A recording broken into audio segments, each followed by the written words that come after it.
Hello hello hello. आप सभी रामलाल को एमआर का बहुत बहुत नमस्कार। स्वागत है द सुपर लक्ष्य बैच के एक नए चैप्टर में जिसका नाम है एटॉमिक फिजिक्स। घबराइए मत। जो आपको मैंने होमवर्क दिया था और जो छूटा हुआ टॉपिक है कॉम्पटन इफेक्ट, पेयर प्रोडक्शन, वो सारी चीजें आपको पढ़ाया जाएगा। यस, बहुत बढ़िया। मुझे आपसे ये उम्मीद थी जो लोग ना लिख रहे हैं वो स्पीड ऑफ लाइट से चले जाइए वापस और होमवर्क करके आके फिर से रिकॉर्डेड लेक्चर देख लीजिएगा। निकलिए भैया, निकलिए यहां से। तुमको क्या लगा यहां पे प्रसाद बट रहा है? बैगन जैसी शक्ल उठा के चल दिए। हमारा शक्ल कौन देख रहा है यार? यहां पे फोन निकाल के लाइव क्लास देख लेंगे, थप्पड़ मार के ना सर घुमा देंगे। सवाल आपको दिया गया था करने के लिए, आप करके आए हैं तो बहुत अच्छी बात है। नहीं तो तुरंत से स्पीड ऑफ लाइट से निकल लीजिए यहां से और जाके सवाल करके वो आइए। खुशी यादव आ यहां से। रिया, ये लड़कियों को पढ़ना नहीं होता है क्या? सौम्या, मैंने कर लिया क्वेश्चन, बहुत बढ़िया बेटा।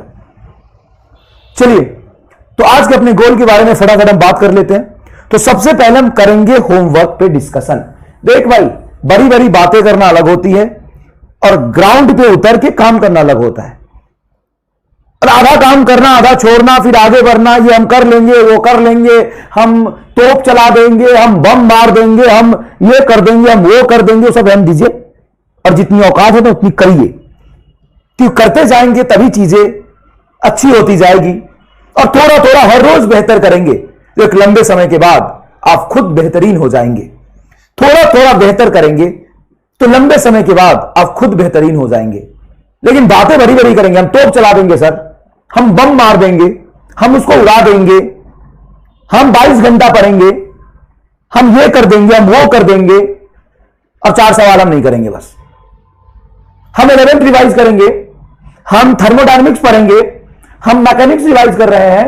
अरे जो होमवर्क दिया था वो कर लेना, अपनी औकात से बड़ी बातें मत कर। तो हम सबसे पहले बात करेंगे होमवर्क के बारे में, अपने सारे सवाल करेंगे। उसके बाद हम कॉम्पटन इफेक्ट को समझेंगे, कॉम्पटन इफेक्ट क्या होता है। उसके बाद पेयर प्रोडक्शन को अच्छे समझेंगे एंड बेसिक ऑफ एटम्स पे जाएंगे। Bohr model, Rutherford model, Niels Bohr model, इन सब के बारे में बात करेंगे। एक बच्चा बार बार लिख रहा है डेविएशन इन जर्मर एक्सपेरिमेंट। बेटा ये पढ़ा रहा है, उस बात की खुशी नहीं कि इतना सारा कुछ पढ़ा रहा हूं, लेकिन जब छोड़ रहे हो, छोड़ नहीं रहा हूं। Deviation and Germer experiment, deviation and Germer experiment में होता है बेटा डिफ्रैक्शन, और ये जो डिफ्रैक्शन होता है वो वेव ऑप्टिक्स में पढ़ेंगे। तो जब आप वेव ऑप्टिक्स पढ़ लेंगे तब मैं आपको डेविएशन एंड जर्मर एक्सपेरिमेंट बताऊंगा। एनसीईआरटी ने जो सिलेबस बनाया है वो कुछ सोच समझ के बनाया है। एनसीईआरटी ने जो सिलेबस बनाया है, अरे माइक के लिए तो बोल बोल के थक गया, माइक ही नहीं देते हैं मुझे। 50 बार बोल चुका हूं माइक चेंज कर दो, माइक चेंज कर दो, करते ही नहीं। इसी से पढ़ना पड़ेगा, फट के आ रहा आवाज, तो मैं क्या करूं? परेशान हो गया हूं मैं माइक से खुद। 50 बार बोल दिया, 3 महीने से बोल रहा हूं।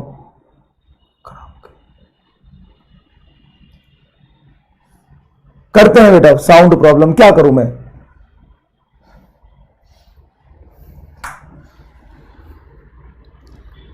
सुनता ही नहीं कोई।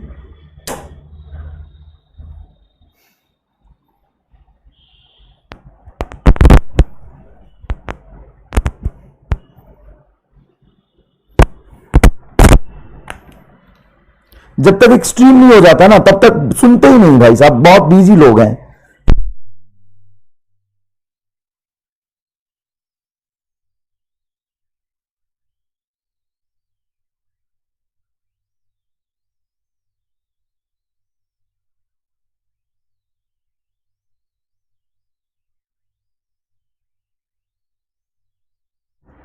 अब आया क्या आवाज? एक बार बता दीजिए तो वॉइस क्लियर है क्या?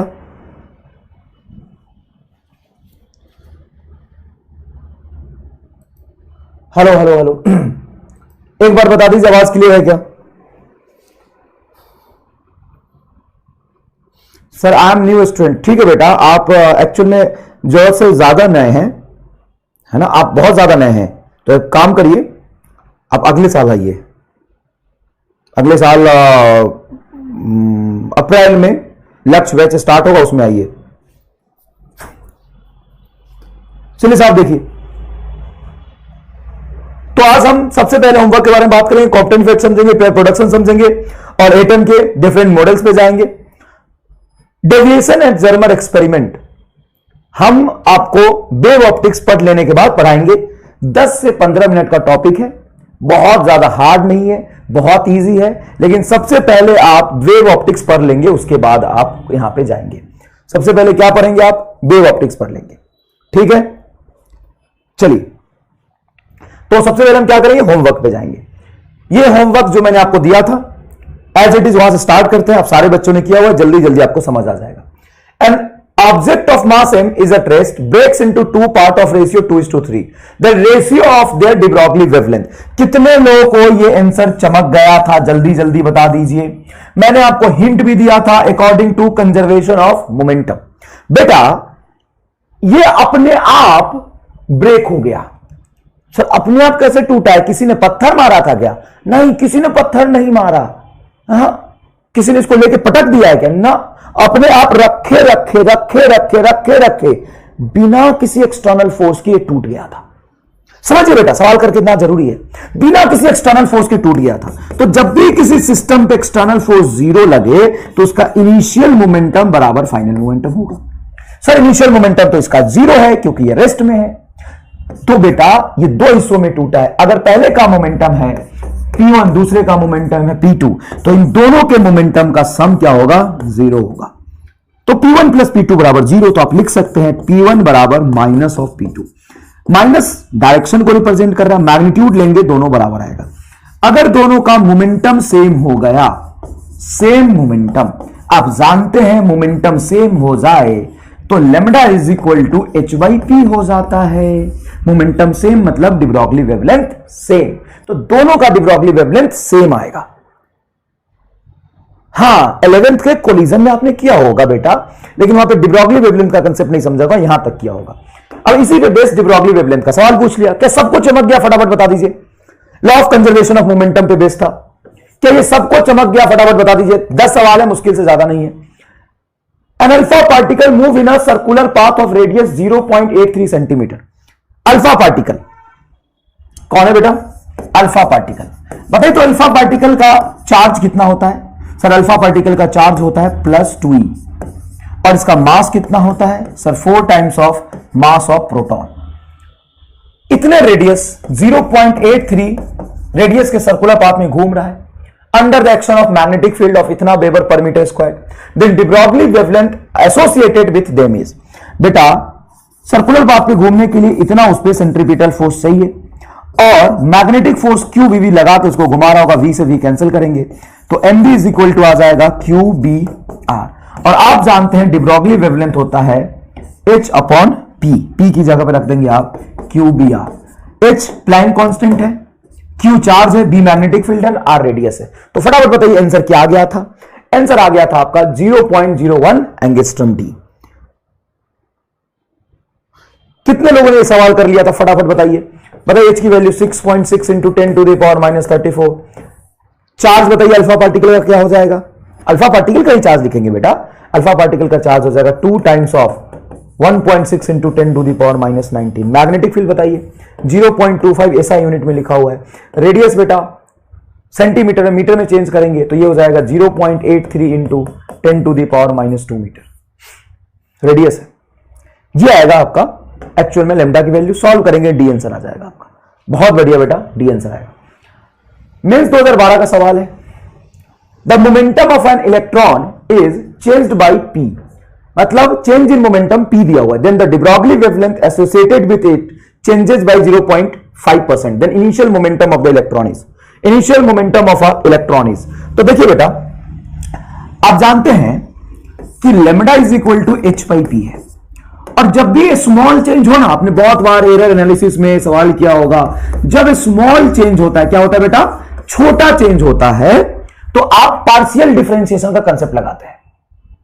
पार्शियल डिफरेंशिएशन का कंसेप्ट यह है कि जो कांस्टेंट है उसको इग्नोर करो। लेमडा इज इक्वल टू हो जाएगा 1/p। तो इसको लिखेंगे आप डेल्टा लेमडा बटा lambda is equal to minus delta p by p. Percentage change देखना है तो दोनों तरफ 100 से मल्टीप्लाई कर दीजिए, ये हो जाएगा बेटा परसेंटेज चेंज।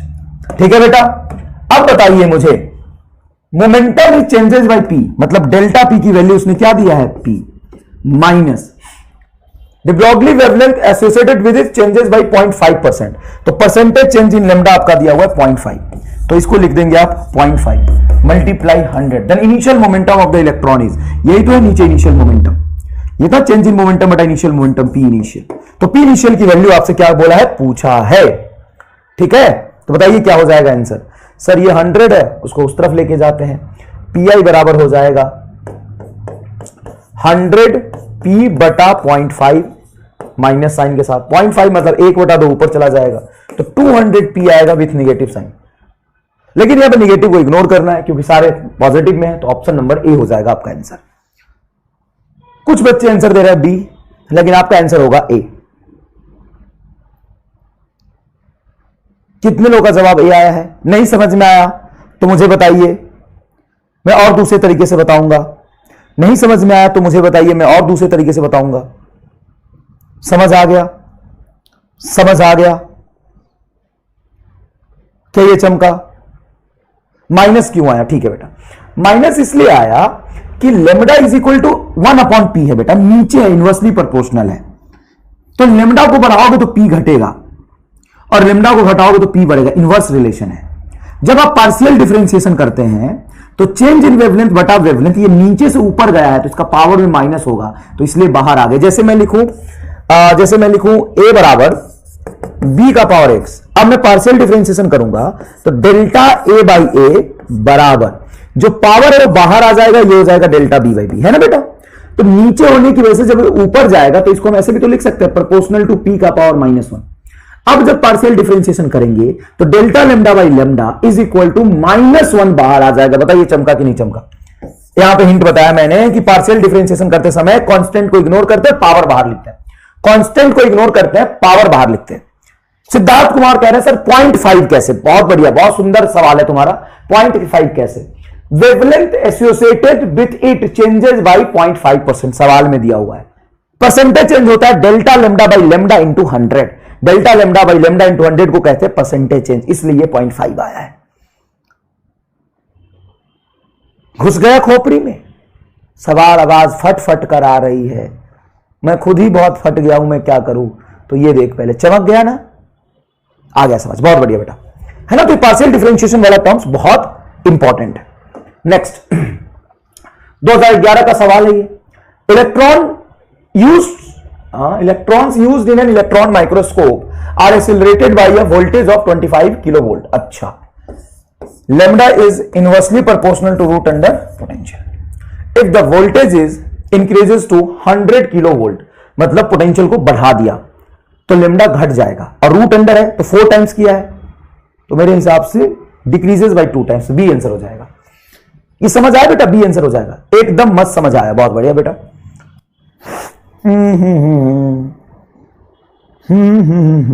हाँ देखो, ये तुम्हारा 4 टाइम्स होगा तो रूट के अंदर 4 है, निकल के बाहर आ जाएगा 2, निकल के बाहर आ जाएगा 2। कितना आसान है यार, कितना आसान है। Why not C? Okay, decreases by 4 times, okay बेटा, ओके ओके। ये तुम्हारा 25 एंड इंक्रीज होके हो गया 100, तो कितना टाइम्स बढ़ा है? Sir 4 times. तो सर 4 गुना बढ़ा है तो आंसर तो 4 गुना वाला होना चाहिए। हाँ बेटा, अगर de Broglie wavelength inversely proportional to potential होता तो क्या de Broglie wavelength inversely proportional to potential होता है? नहीं, de Broglie वेवलेंथ का फॉर्मूला आता है lambda is equal to h upon, याद करिए, रूट अंडर 2m, मोमेंटम को लिखते हैं रूट अंडर 2me, और यहां पे e हो जाएगा q डेल्टा v। तो भाई साहब wavelength inversely proportional to root under potential, यहां पे 4 गुना इसको करेंगे तो रूट के अंदर से 4 बाहर जाएगा तो 2 आएगा, मतलब ये क्या हो गया? Decreases by 2 times. बताइए चमक आया ये? क्या ये चमक आया? अरे भुतवा गया नहीं का, उधर से निकल के आ रहा था। अरे देखो देखो, क्या हो गया? आराम से आराम से हो, आराम से, कुछ तो गड़बड़ है, कुछ गड़बड़ है। क्या हुआ? Wait wait wait wait wait, आराम से आराम से आराम से हो। तू है क्या? कहां से कहां पहुंचा देते हैं ये। आ गया क्या, आ गया। ठीक है, आराम से।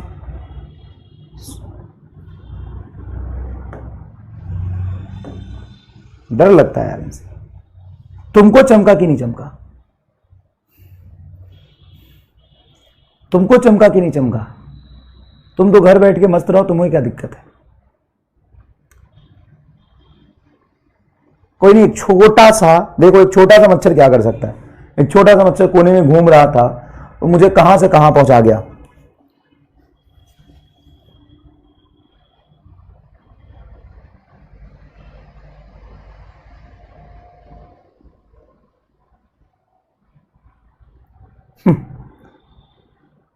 हाँ, मुझे लगता है पंकज सर ने भूत भेजा ये, तो उनका ही नाम लिख रहा था लास्ट में।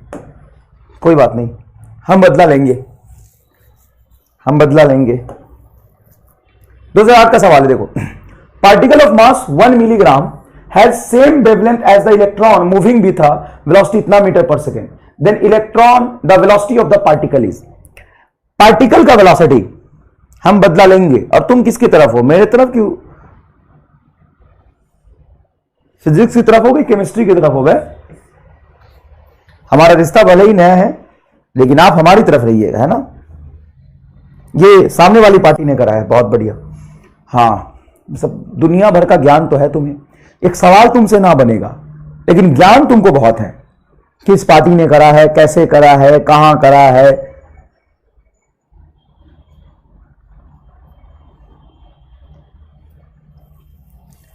देखो, lambda of electron divided is equal to lambda of particle. तो बेटा दोनों का वेवलेंथ सेम है। इलेक्ट्रॉन का वेलोसिटी बता दिया, हमसे पार्टिकल का वेलोसिटी पूछा है। तो यहां पे आप साफ साफ देख सकते हैं, लैम्डा होता है h upon mass of electron into velocity is equal to h upon mass of particle into velocity of particle. h से h कैंसिल हो जाएगा, तो ये इसके बराबर होना चाहिए। मास ऑफ इलेक्ट्रॉन होता है बेटा 3.1 into 10 to the power minus 31, और इसकी वेलोसिटी दिया हुआ है 3 into 10 to the power 6 is equal to mass of particle 1 milligram. तो 1 की मिलीग्राम को लिख सकते हैं 1 into 10 to the power minus 6 kg। एक मिली 10 टू द माइनस 3, और ग्राम की वजह से 10 to the power minus 3 into velocity of particle. तो बेटा इसको ढंग से देखेंगे तो ये इधर चला जाएगा 12, 3, 3, 9। डी आंसर आना चाहिए, डी आंसर आना चाहिए। फैक्टर मैंने देखा, बस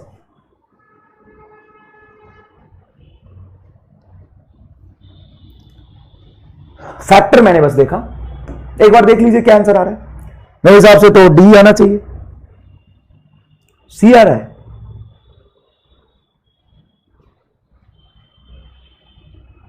थ्री इंटू 3.1 है ना बेटा, क्या तो 9 आना चाहिए ना। चलो मैं करके देखता हूं। Metre per second milligram 10 to the minus 3 kg। Mass of electron, अच्छा mass of electron 9 into 10 to the power minus 31 होता है ना। हाँ सॉरी, तो ये 2.7 आ जाएगा, ये आंसर नहीं होगा फिर। और पावर भी देखेंगे तो ये इस तरफ जाएगा, तो 12 सब्ट्रैक्ट करेंगे तो 10 टू द पावर माइनस 19 होता है।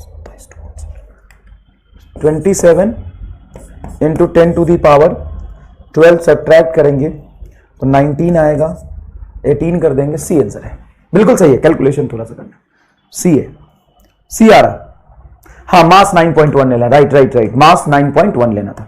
बहुत बढ़िया ना, मास 9.1 लेना, ये वेलोसिटी ऑफ पार्टिकल आ गया। Yes, C is your correct answer बेटा। बढ़िया। मिलीग्राम है, हाँ मिलीग्राम है, इसलिए 10 टू द पावर 6 लिया। Which one among the following shows particle nature of light? Interference wave nature है, पोलराइजेशन वेव नेचर है, रिफ्रैक्शन वेव नेचर है, photo electric effect particle nature of light को prove करता है। Photo electric effect particle nature of light को prove करता है। Next देखिए, an electron of mass m when accelerated through a potential difference v has de Broglie wavelength lambda. Lambda is equal to h upon root under 2m q delta v। तो electron का मास m, charge e and potential difference उसने क्या दिया, v दिया। चलो ठीक है। The de Broglie wavelength associated with a proton of same mass capital M। अच्छा ये इलेक्ट्रॉन हो गया, ये प्रोटॉन हो गया h, सेम पोटेंशियल डिफरेंस, तो ये हो जाएगा 2 मास कैपिटल एम, तो ये तो यार आसान है, lambda of electron divided by lambda of proton हो जाएगा root under s h cancel, ये नीचे ऊपर चला जाएगा, पोटेंशियल से पोटेंशियल कैंसिल, चार्ज से चार्ज कैंसिल, 2 से 2 कैंसिल, तो ये हो जाएगा कैपिटल एम बटा स्मॉल एम। तो लेमडा ऑफ प्रोटॉन हो गया स्मॉल एम बटा कैपिटल एम का रूट। देख तो देख, ये दोनों आंसर तो होगा नहीं, रूट है ही नहीं, ये आंसर हो जाएगा डी। कितने लोगों का जवाब डी आया बेटा, कितने लोगों का जवाब डी आया एक बार बताइएगा प्लीज, अच्छा लगेगा मुझे जान के, अच्छा लगेगा जान के। D is your correct answer, ठीक है। बीडब्ल्यू का रिजल्ट बहुत ही जोरदार आया है और हमें आपसे बहुत उम्मीद है कि आप अपने नहीं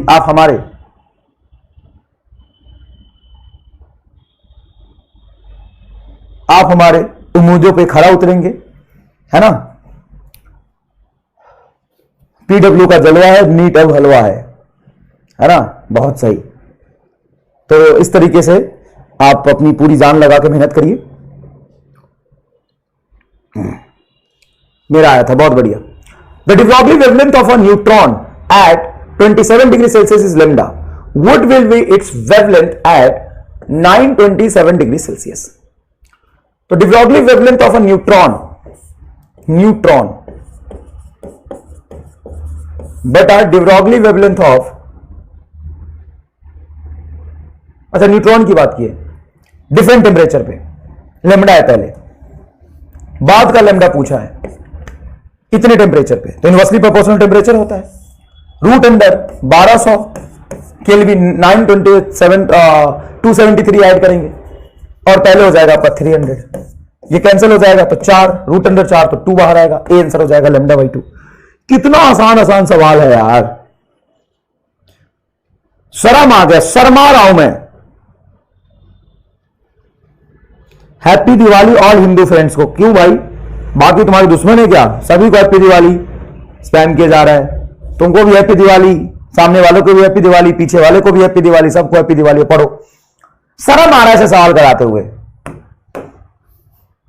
फिर क्या करा रहे यार, इतना आसान सवाल क्या करें, यही नीट में पूछता है, क्या करें हम, शर्म आ गया। तुमको पता नहीं आ रहा है कि नहीं आ रहा, शर्म आ रहा है मुझे तो ऐसा सवाल कराते हो। Velocity of an electron is double then de Broglie wavelength, half remain same, half. Sir आपको कैसे पता हाफ? आपने कांस्टेंट क्या माना है? मास माना है। कैसे माना? जब कुछ ने बताया था तो मास को कांस्टेंट मानेंगे तो लैम्डा इज इक्वल टू हो जाएगा h बटा mb। मास को कांस्टेंट मान लो, जब तक ना बोला जाए मास को हम कांस्टेंट ही मानेंगे। तो lambda is inversely proportional to velocity, इसको डबल करोगे तो वेवलेंथ। हाँ, शर्म आ गया मैं, मतलब शर्म से चेहरा नहीं उठ रहा मेरा ऊपर। क्या सवाल है यार, क्या सवाल है। Photon and proton have equal energy and ratio of de Broglie wavelength, ये मैंने करा दिया था आपको, ये तो होमवर्क भी नहीं दिया था शायद मैंने, ये तो करा दिया था मैंने आपको, ये भी करा दिया था। ये देखो मैंने बताया था। de Broglie wavelength associated with a electron revolving in a nth state hydrogen atom is directly proportional to nth state of hydrogen atom is ये देखो,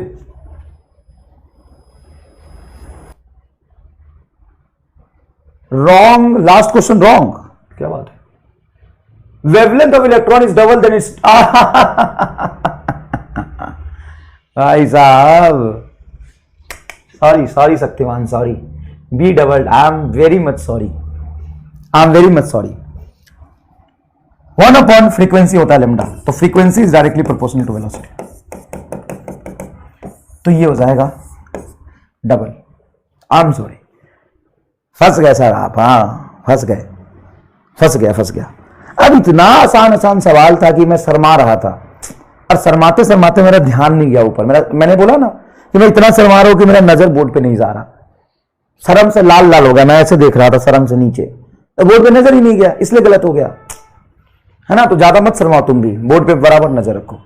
The de Broglie wavelength associated with an electron revolving in a nth state of a hydrogen atom is directly proportional to nth state of hydrogen atom is directly proportional to चलो देखो, ये मैंने बताया था कि जो टोटल एनर्जी होती है ना इलेक्ट्रॉन की, टोटल एनर्जी वो बेटा होता है 13.6 डिवाइडेड बाई एन स्क्वायर। तो जब आप इसका डिब्रोगली वेवलेंथ लिखेंगे, डिब्रोगली वेवलेंथ ऑफ इलेक्ट्रॉन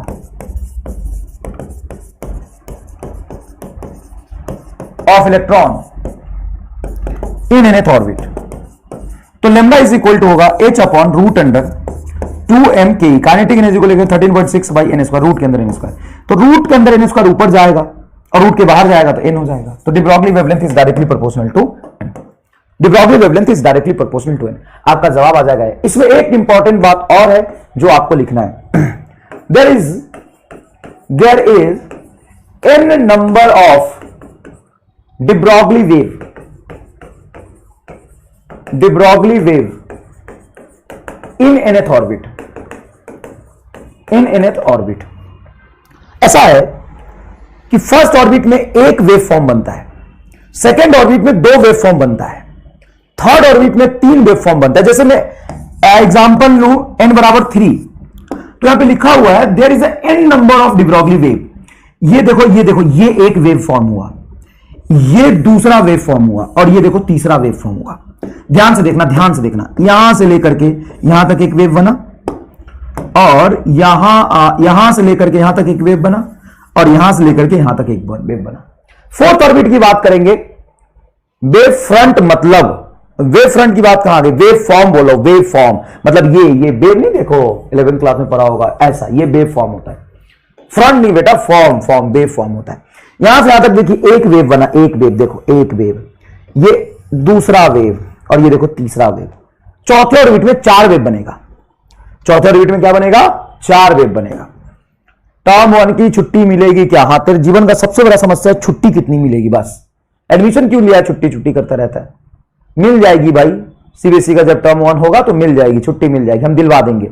मन लगा के पढ़ो, तुमको पूरी छुट्टी मिलेगी, जितनी चाहिए उतनी मिलेगी, ठीक है ना, चिंता मत करो। ये समझो पहले, जितने नंबर ऑफ ऑर्बिट होते हैं उतने ही नंबर ऑफ वेव मिलेगा। You mean crest and trough, हाँ ये।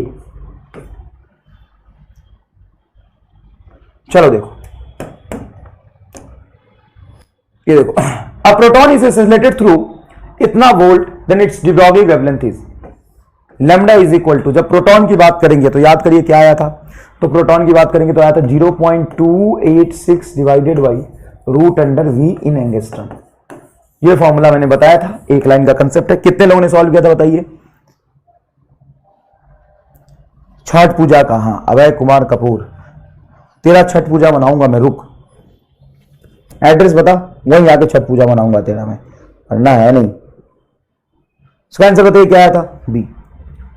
बहुत आसान है, रूट अंडर वी मतलब 225, ये 15 के आसपास आ जाएगा। हाँ बिल्कुल सही है, ठीक। अब चलिए next, photoelectric effect, Compton effect and pair production, हम इसकी बात करते हैं। थोड़ा सा समय लगा, लेकिन बेटा होमवर्क को छोड़ना नहीं चाहिए, क्योंकि तुम छोटा छोटा चीजें छोड़ते जाओगे ना, वो बाद में बड़ा बन जाएगा। मुझे पता है कि कई लोग सॉल्व कर चुके होंगे, थोड़ी देर तक बोर हो गए होंगे, कोई बात नहीं बेटा, आपने सॉल्व कर लिया, दोबारा सीखने को मिला ना, रिवीजन हो गया ना यार। छोटी छोटी चीजों को छोड़ते जाओगे ना तो पहाड़ जैसा बनता जाता है। मैं तुमसे मिला था, बात किया था या नहीं किया था, बहुत सारे टॉपर से मैं मिला, उनसे बात किया, तो मुझे मेरे मन में डाउट था कुछ जो मैं उनसे पूछना चाहता था। मैंने सबसे पहले उनसे पूछा कि यार तुम लोग का भी बैकलॉग आता था क्या, जिसके 705 नंबर है, 796 है, सॉरी 696 है, 705 है, 780 है। मैंने उनसे पूछा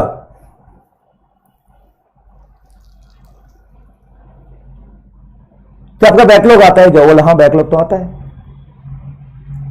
कैसे आ जाता है? तो सर कभी बीमार भी हो सकते हैं, कभी पेपर आ रहा है, उससे पहले एक दिन हम रिवीजन नहीं हो पाया था तो हमने क्लास छोड़ दिया। फिर कुछ लोग कहते हैं कि सर फैमिली में कुछ प्रॉब्लम थी तो बैकलॉग आ जाता है सर। तो कई कारण हैं, रीजंस हैं बैकलॉग आने के, आ जाते हैं। मैंने फिर दूसरा डाउट पूछा उनसे, क्या तुम्हारे भी सिली मिस्टेक्स होते थे कि एग्जाम में? हाँ सर, हमेशा होते, हमेशा होता है। फिर मैंने बच्चों से पूछा क्या तुम लोग भी डिमोटिवेट होते हो क्या? तुम लोग तो टॉपर हो, तुम लोग को काहे का डिमोटिवेशन? तो सर कहते हैं कि वो सर होता है सिली मिस्टेक्स हो जाए या उम्मीद से कम मार्क्स आ जाएं, तो हो जाता है। अच्छा, फिर भी तुम टॉपर हो, तो कहते हैं कि देखो सर ये तो ह्यूमन नेचर है, ये तो वो ह्यूमन नेचर है, ये गलती इंसान से होता है, सिली मिस्टेक्स हमसे हमेशा होता रहा है, हमारा हमेशा बैकलॉग आ रहा है, वो भी तुम्हारे जैसे ही है, बिल्कुल तुम्हारा ही बैकलॉग आता है। फिर तुम में और उसमें डिफरेंस क्या है? तो डिफरेंस ये है कि वो जब डीमोटिवेट होता है तो पढ़ाई छोड़ नहीं देता, जिस वजह से डीमोटिवेट होता है उस रीजन को ढूंढ के खत्म करता है। उसके जब सिली मिस्टेक्स होते हैं, मार्क्स कम आता है तो मेहनत ज्यादा करता है, तुम्हारे मार्क्स कम आते हैं तो तुम रोने लग जाते हो और टीचर से स्ट्रैटेजी ढूंढते हो। पढ़ाई का कोई स्ट्रैटेजी नहीं है, पढ़ाई का सिंपल सा स्ट्रैटेजी है कि पढ़ाई में इंटरेस्ट पैदा करिए और सिटिंग कैपेसिटी बढ़ाइए। मार्क्स कम उनके भी आते थे, मार्क्स कम आपके भी आते हैं। दो चीजें हैं, गिरता सब है, गिरता सब है, लेकिन उल्ट के संभलता कोई और कोई है। जब भी बैकलॉग आया, तो एक बैकलॉग आया या दो बैकलॉग आया या तीन बैकलॉग आया, तो फिर से आगे टाइम मैनेज करके उसने बैकलॉग पूरा किया। तुम्हारे एक आ जाता है तो दो हो जाता है, दो के बाद चार हो जाता है, चार के बाद आठ हो जाता है, आठ के बाद 16 हो जाता है, और फिर तुम घूमते रहते हो कि कैसे बैकलॉग कवर करें। भाई साहब 16 बैकलॉग 16 दिन में क्रिएट हुए होंगे ना, तो 16 दिन में ही कवर होगा, एक दिन में चमत्कार नहीं होगा। और कोई इसका शॉर्ट ट्रिक नहीं है कि 16 दिन का वीडियो कुछ बताओ ताकि जल्दी कवर हो जाए, नहीं होगा। जितने दिन में बैकलॉग क्रिएट हुआ उतने दिन में या उससे 5 दिन 10 दिन कम में कवर होगा, लेकिन टाइम लगता है।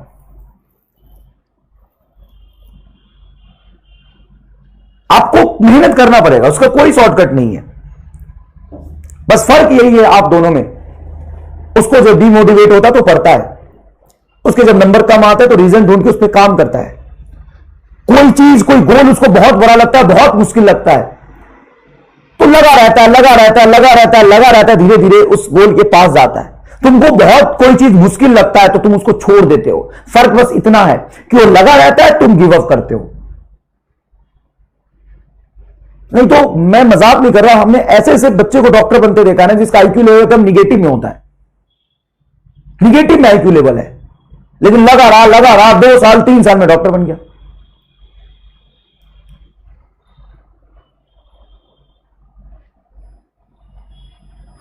समझ में आया कि नहीं है? चलो देखो, फोटो इलेक्ट्रिक इफेक्ट हम पढ़ते हैं थोड़ा।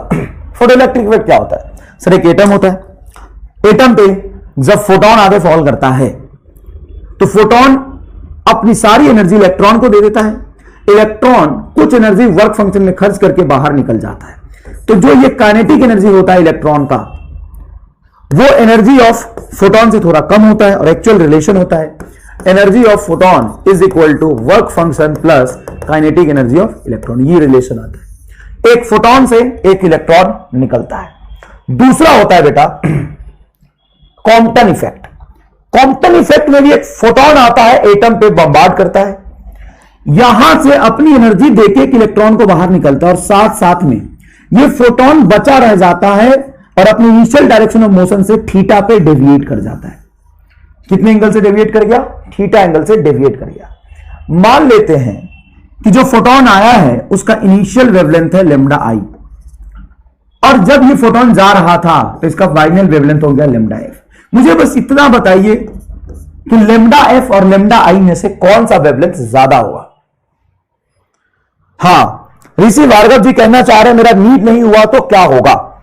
देखो, कभी भी निगेटिव थॉट अपने अंदर मत लाओ, क्योंकि एक चीज जिसमें मैं बिलीव करता हूं, मैं मानता हूं, और बहुत सारे लोग ऐसा मानते हैं, और ये होता भी। स्वामी विवेकानंद से लेकर के बहुत सारे ऐसे लोग हैं जो इस बात को मानते हैं। आप जैसा सोचते हैं ना, आपके दिमाग से वैसा इलेक्ट्रोमैग्नेटिक वेवलेंथ निकलता है, इलेक्ट्रोमैग्नेटिक वेव निकलता है। और दुनिया में जो सर्कमस्टांसेस हो रहा है वो कहीं ना कहीं आपके निकले हुए इमिटेड इलेक्ट्रोमैग्नेटिक वेव के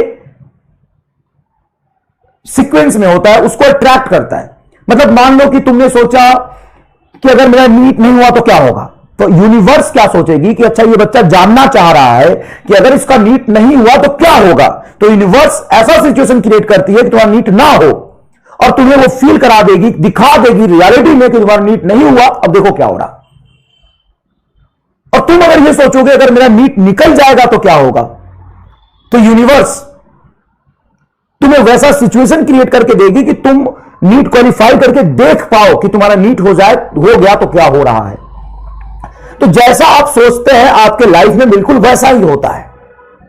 बिल्कुल, अगर आप सोच रहे कि मेरा नीट नहीं हुआ तो क्या होगा, अगर मेरा डॉक्टर नहीं बन पाया तो क्या होगा, तो भाई साहब यूनिवर्स को ना मिसकंसेप्शन हो जाता है कि अच्छा ये लड़का बहुत डेस्परेटली जानना चाहता है कि नीट नहीं क्वालिफाई हो पाया तो इसका लाइफ कैसा होगा। तो वैसा लाइफ बना देती है यूनिवर्स तुम्हारा।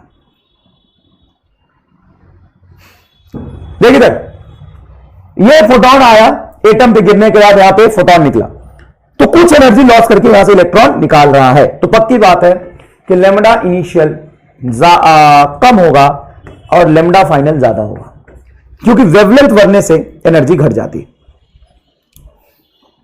Lambda final is more is your correct answer. कैसे? कुछ एनर्जी लॉस किया तो एनर्जी लॉस होने से वेवलेंथ बढ़ जाता है, और जितना वेवलेंथ बढ़ गया ना, इसी को हम कहते हैं Compton shift. Delta lambda final wavelength minus initial wavelength, delta lambda, इसको कहते हैं कॉम्पटन शिफ्ट। कॉम्पटन शिफ्ट मतलब चेंज इन वेवलेंथ। ठीक है, हम इसको पूरे डिटेल में पढ़ाएंगे। अभी आगे बढ़िए, आगे बढ़िए। एक होता है पेयर प्रोडक्शन। पेयर प्रोडक्शन में भी फोटोन आता है। फोटोन ये गांव एटम पे फॉल करता है और फोटोन कंप्लीटली अपने आप को खत्म करके वहां से इलेक्ट्रॉन एंड पोजिट्रॉन निकालता है।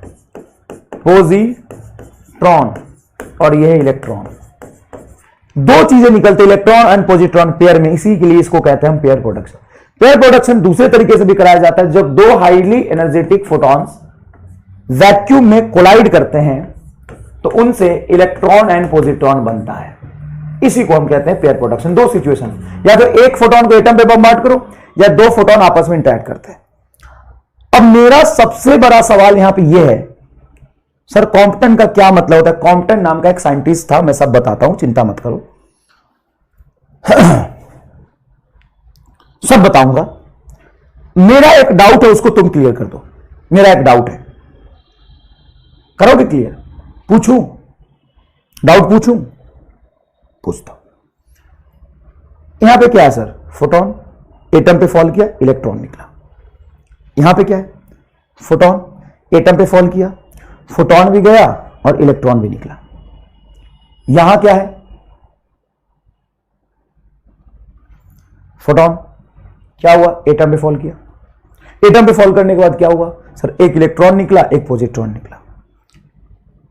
तीनों ही केस में इन तीनों ही केस में इनिशियल सिचुएशन एकदम सेम है। फोटोन एटम पे फॉल करा, फोटोन एटम पे फॉल करा, फोटोन एटम पे फॉल करा, लेकिन फाइनल रिजल्ट डिफरेंट है। ये कैसे हो सकता है यार? जब तीनों का इनिशियल सिचुएशन बिल्कुल सेम है, फोटोन एटम पे फॉल करा, फोटोन एटम पे फॉल करा, फोटोन एटम पे फॉल करा, तो इनका फाइनल रिजल्ट डिफरेंट क्यों आ रहा है? हां, ये तो मेरा डाउट है। यूरो ज्योति रंजन, एक फोटोन टू इलेक्ट्रॉन कैसे? One one interaction. हां, यही तो मेरा डाउट है कि कैसे ये हो रहा है, लेकिन ऐसा होता है। सर क्लास 11th कैसे करें? छोड़ दे बेटा, तेरे बस की नहीं है। Nature love symmetry sir. अच्छा,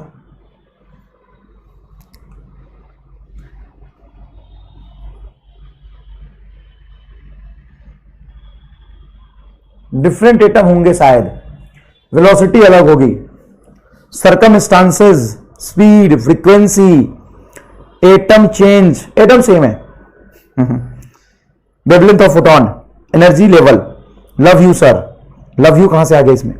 different atom, no same atom, condition different, initial condition is same.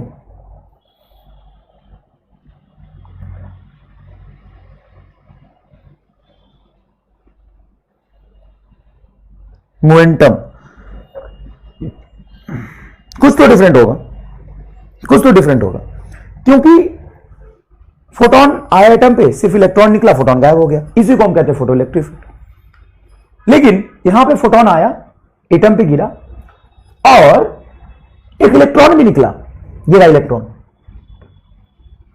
और उसके साथ साथ फोटोन अपनी एनर्जी निकाल के बाहर निकल गया, थीटा एंगल से डेविएट हो गया। यहां पे फोटोन आया, एक इलेक्ट्रॉन और एक पॉजिट्रॉन निकाला। यह सच में ऐसा होता है, लेकिन ऐसा हो ही क्यों रहा है?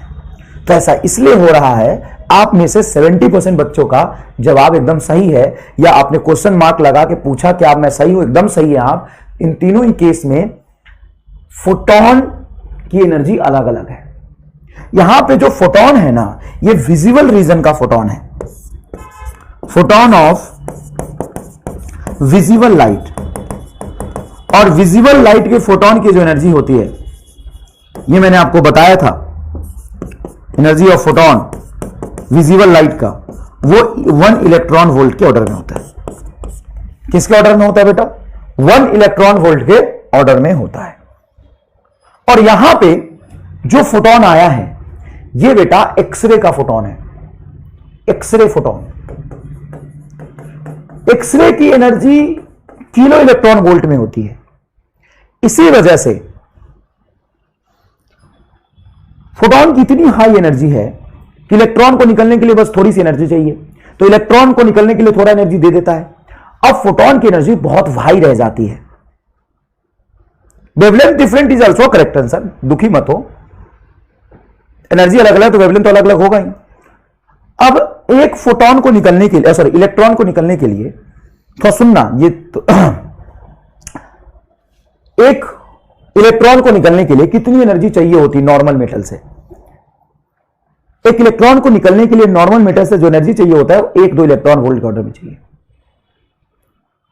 और ये तो किलो इलेक्ट्रॉन वोल्ट के ऑर्डर में है। हां, एनर्जी ऑफ एक्सरे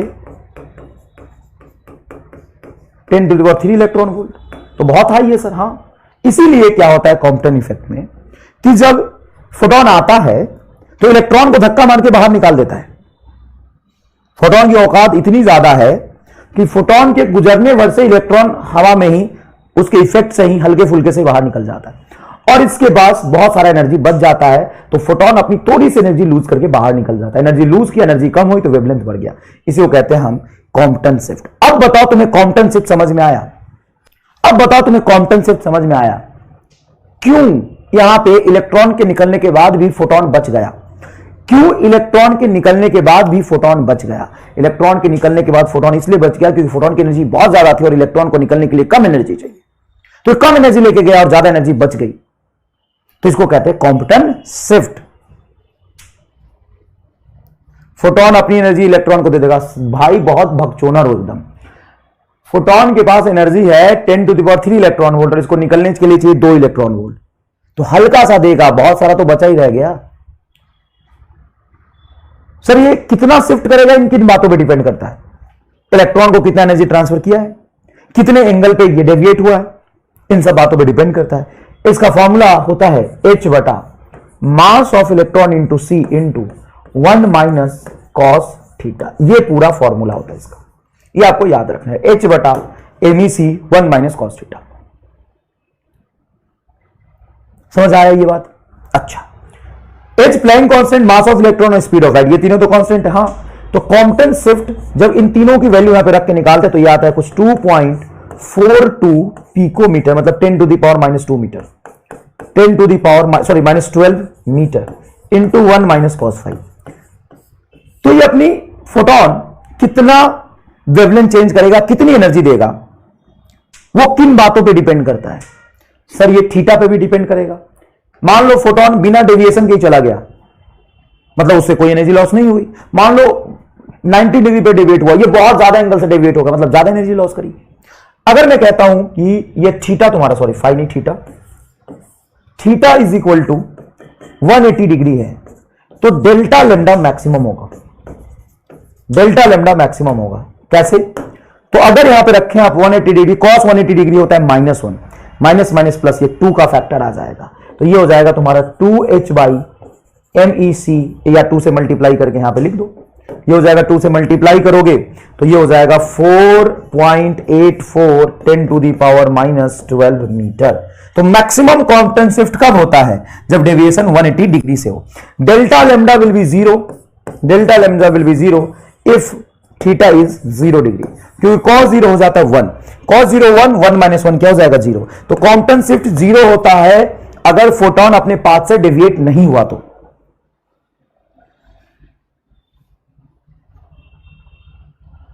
बताइए, एक बच्चा बोल रहा है फोटोन एक ज्यादा इलेक्ट्रॉन क्यों नहीं निकाल देता? ठीक है, जितना तुम्हारा बुद्धि उस हिसाब से तुमने डाउट सही पूछा है, क्योंकि हमेशा इंटरेक्शन 1 to 1 होता है, इंटरेक्शन 1 to 1 होता है। दो इलेक्ट्रॉन से एक फोटोन इंटरेक्ट कर ही नहीं सकता बेटा, इंटरेक्शन की प्रोबेबिलिटी बहुत लो होती है, इंटरेक्शन की प्रोबेबिलिटी बहुत लो होती है, इसीलिए बेटा मास of electron into speed of light, mass of electron into speed of light. समझ आया? क्या ये आपको समझ आया? हाँ, बताइए। एक्सरे आया तो उसके वेवलेंथ में चेंज आया, वेवलेंथ में चेंज कितना आया उसको कांस्टेंट शिफ्ट कहते हैं, वो तो h बटा MEC 1 minus cos theta. h बटा MEC तीनों फिक्स है, इसकी वैल्यू निकालेंगे 2.14 into 10 to the power -12 metre आ जाएगा। 1 माइनस कॉस थीटा, थीटा की वैल्यू आप 0 रखेंगे तो कॉस 0 होता है 1, 1 माइनस 1 0, मतलब कांस्टेंट शिफ्ट 0। थीटा को 180 रखते हैं तो ये हो जाएगा 1 कॉस 180 डिग्री मतलब -1, ये हो जाएगा 1 1 प्लस 2, तो 2h बटा MEC, 2h बटा MEC। समझ आया? 2h बटा MEC, क्या ये समझ आया? चलिए बेटा नेक्स्ट देखते हैं। Next pair production. अब ये पेयर प्रोडक्शन क्या होता है वो समझिए। 0 डिग्री पे इलेक्ट्रॉन निकलेगा क्या? नहीं, इलेक्ट्रॉन नहीं निकलेगा बेटा, फोटोन सीधा ही निकल गया, मतलब उसकी वेवलेंथ में चेंज नहीं हुई, मतलब वो एनर्जी ट्रांसफर नहीं किया, तो वहां पे इलेक्ट्रॉन नहीं निकलेगा। सर इलेक्ट्रॉन फोटोन की पूरी एनर्जी ले लेगा? डिपेंड करता है, फोटो इलेक्ट्रिक फील्ड में पूरी ले लेता है।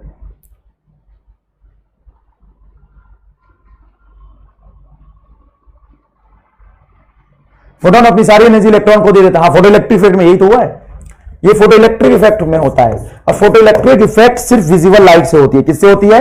विजिबल लाइट से होती है, सबसे फोटो इलेक्ट्रिक इफेक्ट नहीं हो सकती। अच्छा एक बात और, क्वांटम इफेक्ट को हम पार्शियल फोटो इलेक्ट्रिक भी कहते हैं, partial photo electric effect. Sir इसको क्यों कहते हैं पार्शियल फोटो इलेक्ट्रिक इफेक्ट? क्योंकि इलेक्ट्रॉन निकलना, फोटोन की वजह से इलेक्ट्रॉन निकलने को फोटो इलेक्ट्रिक इफेक्ट कहते हैं। यहां भी फोटोन की वजह से इलेक्ट्रॉन तो निकला ही है, तो इसको हम पार्शियल फोटो इलेक्ट्रिक इफेक्ट कहते हैं। डेविएशन क्यों हुआ? ये कोलाइड किया ना, एटम की तरह टकराया, इसलिए थोड़ा डेविएशन हुआ। फोटोन एक पार्टिकल है, एक पार्टिकल दूसरे पार्टिकल से टकराएगा तो डेविएशन होगा। डेविएशन क्यों हुआ समझ आया? 180 पे रिटर्न आया क्या? 180 पे रिटर्न आ सकता है, किसी थीटा पे जा रहा है, उसका 180 भी एंगल हो सकता है। इफ 180 पे हुआ तो मैक्सिमम शिफ्ट होगा। आगे बोलिए, पूछिए डाउट, मैं बता रहा हूं। Sir production equal distribution of energy in electrons, क्या कह रहे हैं?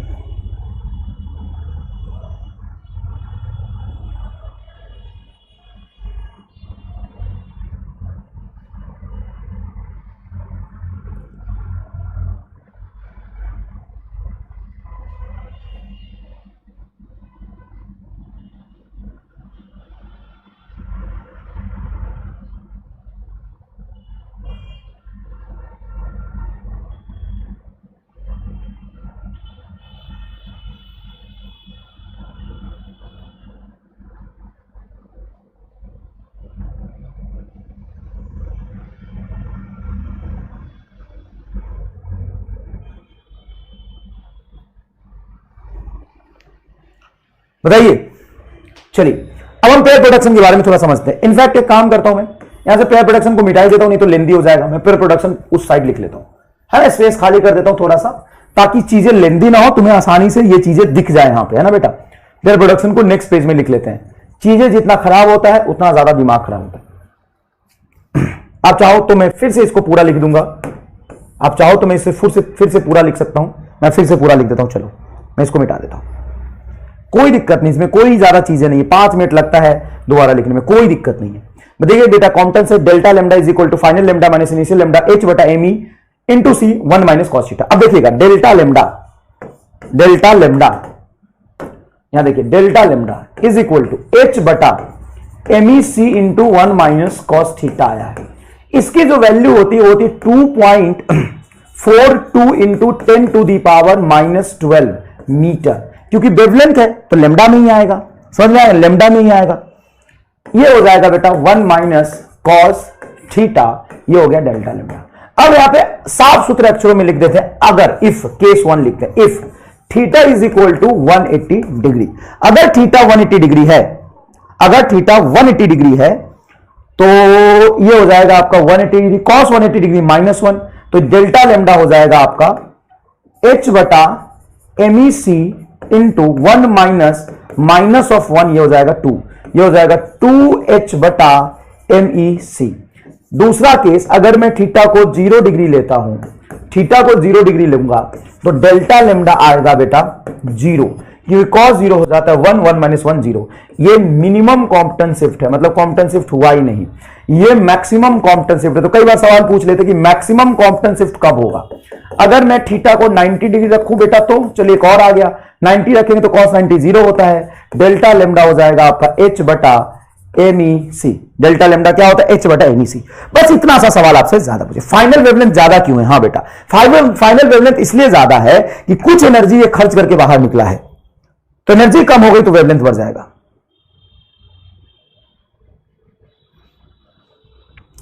अब हम बात कर लेते हैं आपके पेयर प्रोडक्शन के बारे में। पेयर प्रोडक्शन, पेयर प्रोडक्शन में फोटोन की एनर्जी और बढ़ा देते हैं। फोटोन की एनर्जी होती है बेटा पेयर प्रोडक्शन के लिए 1 MeV के ऑर्डर में। अगर कोई फोटोन का एनर्जी 1 MeV के ऑर्डर में आ गया, अगर किसी फोटोन का एनर्जी 1 MeV के ऑर्डर में आ गया, तो कौन से स्पेक्ट्रम का फोटोन होगा? एक्सरे का, विजिबल लाइट का, इंफ्रारेड का या गामा रे का? ये होगा बेटा photon of gamma ray, photon of gamma ray.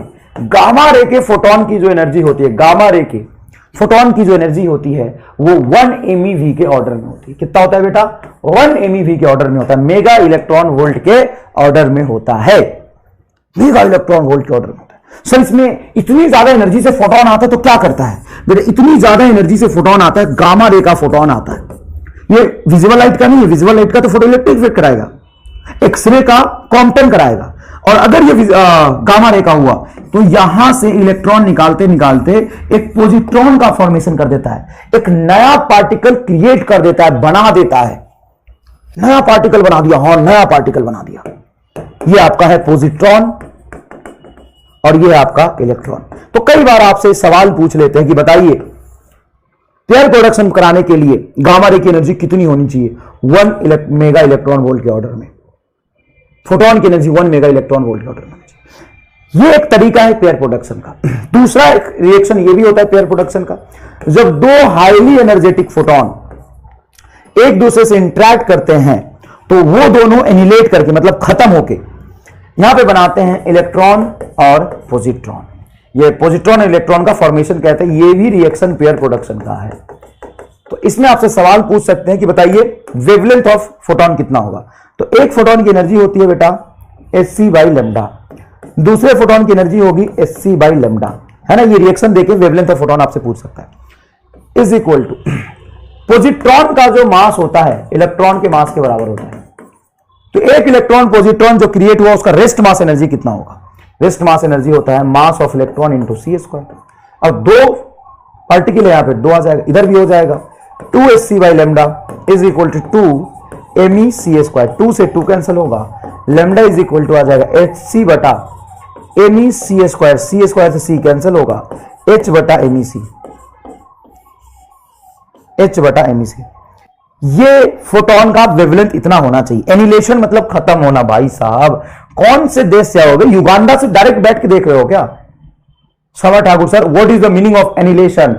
अंग्रेजी इतना खराब है, फिजिक्स का वर्ड नहीं अंग्रेजी का वर्ड है। एनिलेशन मतलब खत्म होना। ये है आपका wavelength of photon, wavelength of photon. ये है फोटोन की वेवलेंथ, ये साफ फोटोन की वेवलेंथ। समझ आया? कोई खास बात नहीं है। नेक्स्ट हम स्टार्ट करते हैं अब एटम। एटॉमिक फिजिक्स ठीक वैसा ही है जैसा आपने केमिस्ट्री में पढ़ा था। जैसा आपने केमिस्ट्री में पढ़ा था वैसा ही यहां पे एटम है। सबसे पहले एटम के बारे में यह बात की गई कि एटम के अंदर होता क्या क्या होगा। तो एटम में पहले हमने इलेक्ट्रॉन ढूंढा, फिर हमने उसमें प्रोटॉन और न्यूट्रॉन ढूंढा। तो बातें पहले थॉमसन ने बताई एटम के बारे में कि जो एटम होता है, जे थॉमसन साहब ने, जिन्होंने इलेक्ट्रॉन का भी इन्वेंशन किया था, उन्होंने बोला कि एटम के अंदर इलेक्ट्रॉन एंड प्रोटॉन एक दूसरे के बीच में इंबेडेड होते हैं, प्लम पुडिंग मॉडल। जैसे तुम तरबूज खाए हो, कभी तरबूज खाए हो? हाँ सर खाए हैं। तरबूज को अगर तुम काटोगे बीच में से, तो तरबूज का जो बीज होता है, बीज समझते हो, बीज, बिया, सीड्स, वो उसके बीच बीच में फंसा होता है, बीच बीच में फंसा होता है। उसी तरीके से जे थॉमसन साहब कहते हैं उन्होंने तरबूज ज्यादा खा लिया था। जे थॉमसन तरबूज के बहुत बड़े प्रेमी थे, इनको तरबूज बहुत पसंद था। अब तरबूज नहीं समझ में आया होगा, हाँ तरबूज का फोटो तो बना दिया। वाटरमेलन सीबीएसई वाले हैं, इनको तरबूज नहीं समझ में आ रहा है, वाटरमेलन और बीज, तो उनको तरबूज बहुत पसंद था। तरबूज के अंदर क्या होता है कि बढ़िया मीठा होता है खाने टाइप, और बीच बीच में उसका सीड्स होता है। तो उन्होंने बोला कि इसी तरीके से प्रोटॉन हर जगह अवेलेबल होता है, और उसके बीच बीच में सब इलेक्ट्रॉन होते हैं, उसके बीच बीच में इलेक्ट्रॉन होते हैं, और ये गोल्ड टाइप प्रोटॉन है। इस तरीके से यूनिफॉर्मली ये डिस्ट्रीब्यूटेड होते हैं इलेक्ट्रॉन्स के बीच में प्रोटॉन। ये जे थॉमसन साहब का मॉडल था। इस मॉडल को नाम दिया उसने plum pudding model. Plum pudding model का मतलब है कि प्लम मतलब स्पेस है, इलेक्ट्रॉन एंड प्रोटॉन बीच बीच में फंसे हुए, गुद्दा, हाँ भाई साहब गुद्दा उसके अंदर बीच बीच में फंसा हुआ है। प्लम पुडिंग मॉडल मतलब जे थॉमसन, तरबूज, प्लम पुडिंग मॉडल मतलब तरबूज। लेकिन उन्हीं का एक स्टूडेंट था रदरफोर्ड। रदरफोर्ड ने कहा कि मैं एक एक्सपेरिमेंट कर रहा हूं, alpha particle scattering. Alpha particle scattering, alpha particle scattering. कौन सा स्कैटरिंग? Alpha particle scattering. उन्होंने एक अल्फा गन लिया, अल्फा गन जहां से अल्फा का सोर्स है, 82Bi source of fast moving alpha particle. यह है आपका 82I बिस्मथ। यहां से alpha particle, source of alpha particle, ऐसा अल्फा पार्टिकल निकल रहा था जिसका kinetic energy 5.5 mega electron volt के ऑर्डर में था, और सामने ले लिया गोल्ड फॉयल।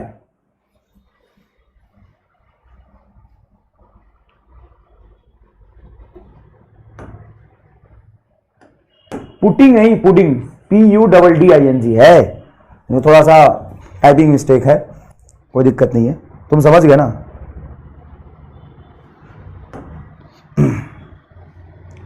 सस्ता नशा करके टाइप किया, देखो इधर, तो इधर गोल्ड फॉयल है, गोल्ड फॉयल को लगा दिया, और इस पे लगा दिया साहब डिटेक्टर, ये गोल्ड डिटेक्टर लगा दिया। ये डिटेक्टर लगातार इस पाथ में घूम रहा था। क्या कर रहा था? पाथ में घूम रहा था। सर डिटेक्टर का काम क्या था? डिटेक्टर फोटोन काउंट कर, सॉरी अल्फा पार्टिकल काउंट करता था। Alpha particle counting, counting alpha particle.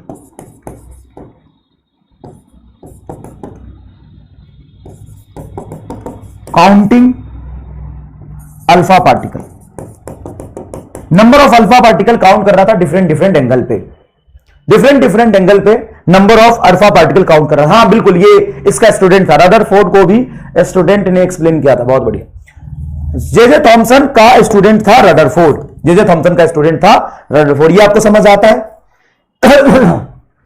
ये आपको समझ आता है?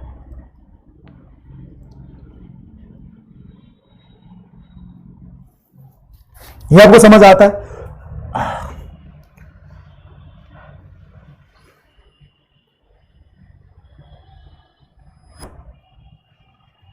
अल्फा पार्टिकल में कोई फोटोन नहीं, तो अल्फा पार्टिकल है भाई, अल्फा पार्टिकल है।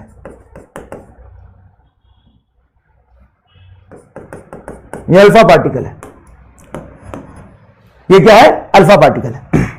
अब जब अल्फा पार्टिकल यहां आया, गोल्ड फॉयल से इंटरेक्ट किया, और यहां पे डिफरेंट एंगल पे डेविएट हो रहे थे।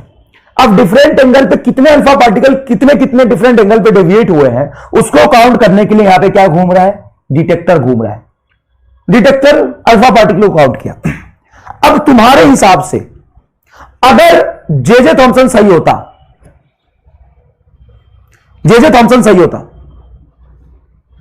कौन सही होता, जे थॉमसन सही होता, तो कैसे अल्फा पार्टिकल का जो डेविएशन है वो कैसा होना चाहिए, अल्फा पार्टिकल कितने कितने एंगल पे मिलना चाहिए,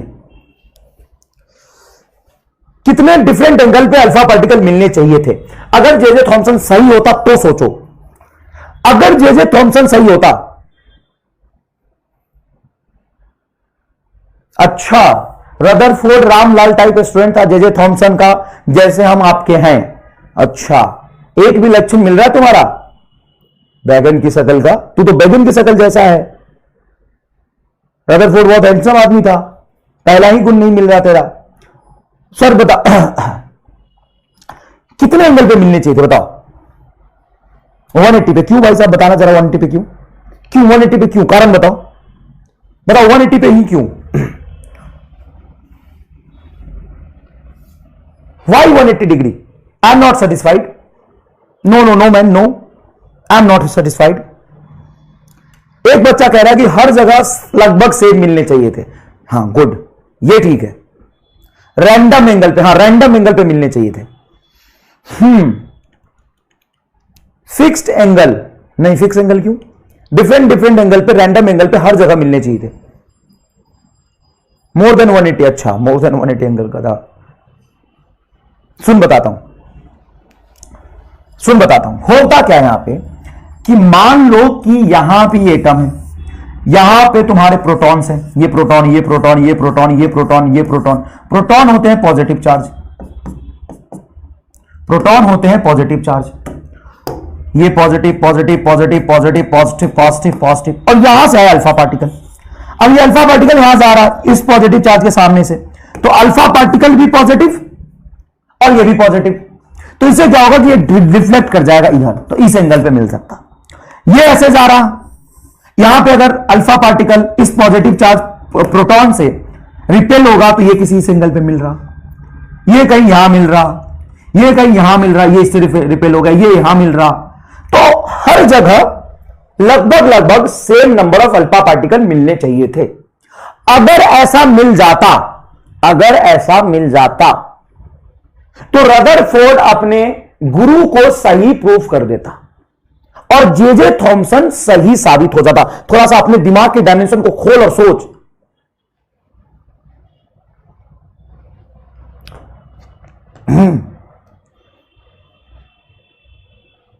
अपने दिमाग के डायमेंशन को खोल और सोच।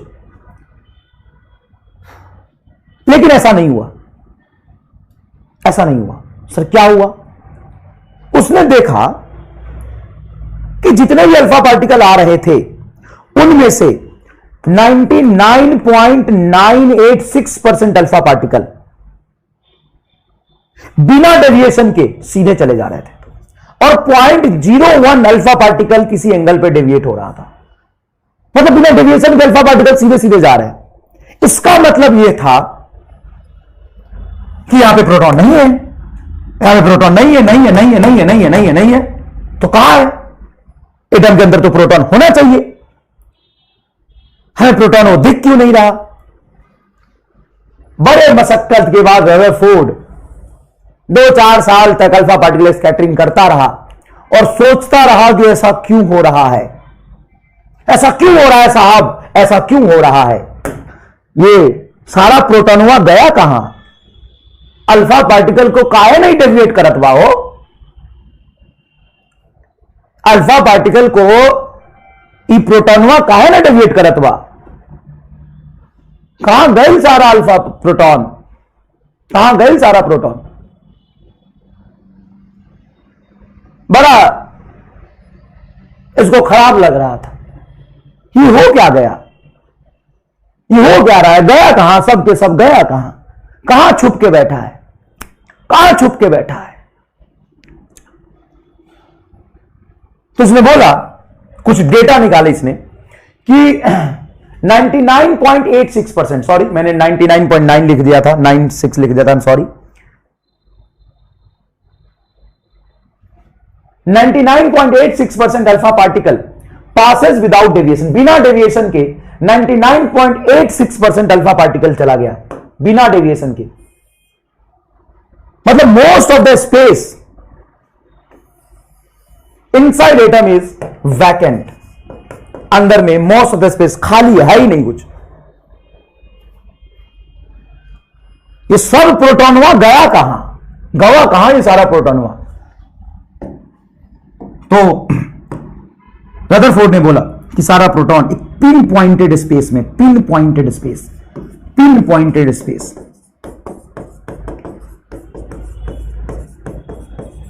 जिसको हम कहते हैं बाद में चल के न्यूक्लियस, इसको भी हम बाद में पढ़ेंगे। बाकी सारा का सारा स्पेस खाली और इसमें भी कहीं कहीं इलेक्ट्रॉन है, और वो इलेक्ट्रॉन इस न्यूक्लियस के पॉजिटिव चार्ज के अबाउट सर्कुलर पाथ पे घूम रहे हैं। Most of the space in an atom is unoccupied as about 99.86% alpha particle passes without deviation.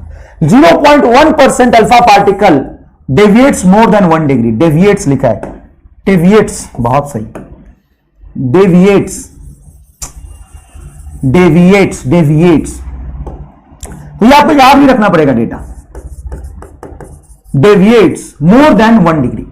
Atom has very small tensed positive charge at center. A pinpointed space is called nucleus. Electron radius. अरे यार आज इसने ज्यादा नशा कर लिया था। Electron revolves around nucleus in orbit just like planet. जैसा प्लेनेट घूमता है उसी तरीके से ये घूमता है। मम्मी से मिले खातिर चल गई प्रोटॉनवा। और इसके साइज को बताया रदरफोर्ड ने कि जो रेडियस ऑफ एटम है वो है एंगस्ट्रम के ऑर्डर में, मतलब 10 to the power minus 10 metre के ऑर्डर में।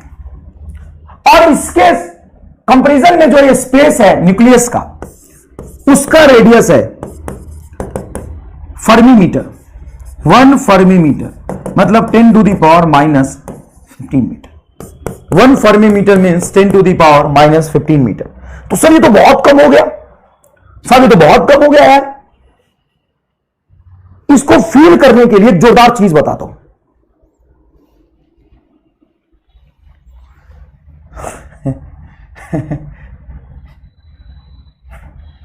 डेंस डेंस टेंस लिखा है। एक जोरदार चीज बताते, छोड़ ये सब तो लगा रहता है, तू इतना समझदार है। मेरी बात सुन, मान ले कि एमआर ने एक न्यूक्लियस बनाया 1 मीटर का। सर न्यूक्लियस फर्मी मीटर का होता है, हाँ ये होता है, लेकिन मैंने आर्टिफिशियल अपने घर पे बनाया है, ये मैंने अपने घर पे बनाया है। और हर जगह डी को टी टाइप किया हुआ था, जतिन गर्ग। बट सुडोकू खेलते हो क्या बेटा, सुडोकू खेलते हो क्या? एमआर कौन है? टिगड़ इंसान, हाँ नाम से पता चल गया। देख एमआर ने अपने घर पे बैठ के एक न्यूक्लियस बनाया आर्टिफिशियल। उस न्यूक्लियस का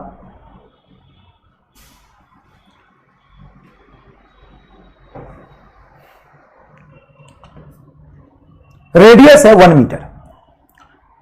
अब अगर उस न्यूक्लियस का रेडियस 1 मीटर है तो उसके लिए मैं कोई एटम बनाऊंगा, वो कितना बड़ा होना चाहिए? वो कितना बड़ा होना चाहिए?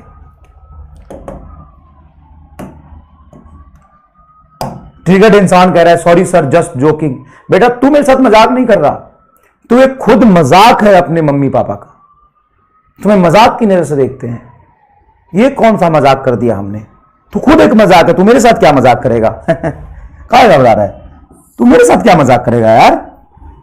तू घर वालों के लिए खुद एक मजाक है। वो सोचते होंगे ये कौन सा मजाक हो गया।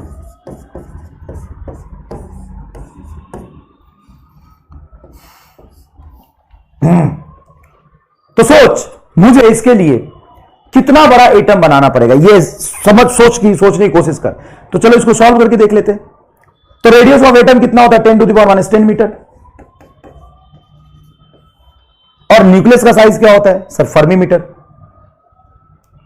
10⁻⁻15 मीटर इज इक्वल टू, मैंने जो एटम बनाया वो 1 मीटर का है। सॉरी न्यूक्लियस बनाया ना, न्यूक्लियस बनाया मैंने, जो न्यूक्लियस बनाया है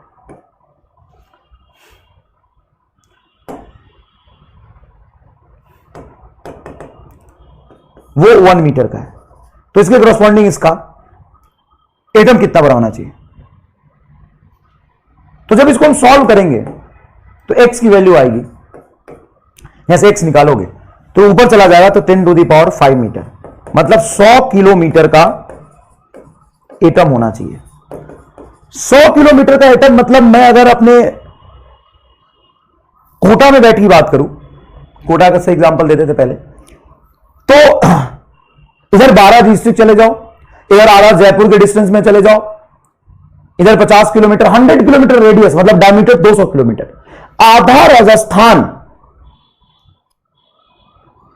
खुशी बीटीएस, सर आपसे डर लगता है तो क्या मास्टर से तुम्हें मजाक सूझना चाहिए क्या? मास्टर को देखो तो तुम्हारा हंसी आना चाहिए कि मास्टर को देख के डर ही लगना चाहिए। तुम्हारा तो भाव बढ़ा दिया ऑनलाइन में मास्टरों ने। माय ब्यूटीफुल प्यारे students, you are my love, I love you बच्चा, मैं तुम्हारे लिए जान दे दूंगा। I love you so much बच्चा। भाई कौन है तू? किस बात का लव तुमसे? बैगन जैसी तुम्हारी शकल है, गोबर जैसी तुम्हारी बुद्धि है, और तुमसे हम प्यार करेंगे। काहे का? पढ़ाई तुम करते नहीं हो, पढ़ो तो हम करेंगे प्यार। और मास्टर को देख के डर ही लगना चाहिए, प्यार नहीं आना चाहिए। हाँ प्यार तो आना चाहिए, रिस्पेक्ट आना चाहिए, मजाक नहीं सूझना चाहिए। क्या लगता है सर आपको देख के डर लगता है? नहीं, हमें देख के तो तुम्हें मजाक आना चाहिए, डर काहे लगता है? हमें देख के तो तुम्हें हंसी आनी चाहिए, दांत निकल जाने चाहिए तुम्हारे। हमें देख के तो तुम्हें गाने गाने चाहिए। अबे डर ही लगना चाहिए, जरूरी है वो, डर जरूरी है वो। तुम अपने साथ में आसमान पे रहते हो। एक बात बताओ, तुम्हें वास्तविक जीवन में कभी किसी ने बोला है कि आई लव यू, मैं तुमसे प्यार करता हूं, तुम अच्छे हो? क्या तुम्हारे दोस्तों ने बोला तुमसे? नहीं हो तो तुम्हें गाली देते हैं। क्या तुम्हें पड़ोसी ने बोला है, अरे Ramlal I love you so much, you are so much cute, you are so much बच्चा, आई लव यू? क्या तुम्हारे पड़ोसी के अंकल ने ऐसा बोला है? क्या तुम्हारे स्कूल के टीचर ने बोला है कि I love you, you are so much बढ़िया स्टूडेंट, आई लव यू? क्या तुम्हारे घर वालों, तुम्हारे बड़े भैया ने बोला है? क्या तुम्हारी दीदी ने बोला है? क्या तुम्हारा छोटा भाई बोला है कि भैया आई लव यू भैया? किसने बोला है तुम्हें? क्या तुम्हारे पापा ने बोला है आई लव यू बेटा, आई लव यू? क्या तुम्हारी मम्मी ने बोला है? नहीं। हम मास्टर बोलता है सर, ऑनलाइन वाला मास्टर बोलता है, हां वो तुम्हारा काट रहा है, बोल नहीं रहा है, काट रहा है, मास्टर बोलता है। तुम्हारी शक्ल देख के किसको प्यार आएगा? एक भी गुण है तुम्हारे अंदर जिससे लोगों को तुम पे प्यार आए? कोई ऐसा गुण है तुम्हारे अंदर जिसको देख के लोगों को तुम पे प्यार आए? हद करते हो। टीचर को देख के बेटा डर और रिस्पेक्ट ही आना चाहिए, जरूरी है ये। मेरे प्यारे बच्चों, आई लव यू। बस चल देख इधर, जो फील कराना चाहता हूं उसको फील कर और पढ़।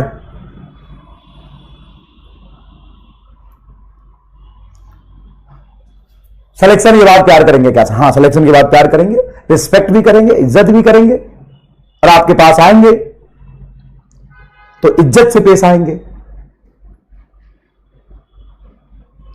सर इतने दिनों से हमारा कट रहा था तो तुम्हें क्या लगा? मैं क्या लगा? तो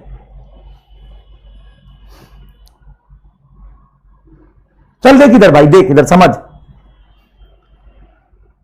तुम साथ में आसमान पे चले जाते हो। हमारे सर हमको बहुत प्यार करते हैं, हमको लव यू कहते हैं। चल देख इधर, लव यू के बच्चे, सुन और समझ। यहां पे अभी तुम्हारी कोई औकात नहीं है, तुम्हारी कोई वैल्यू नहीं है। अगर अपनी ईगो में रहते हो तो ये तुम्हारी गलती है। रहने छोड़ दो ईगो, सेलेक्ट हो जाओगे, डॉक्टर चले जाओगे, डॉक्टर बन जाओगे, तो किसी को कहने की जरूरत नहीं पड़ेगी, वो खुद ही इज्जत देगा तुमको। सच्चाई का सामना करवा दिया।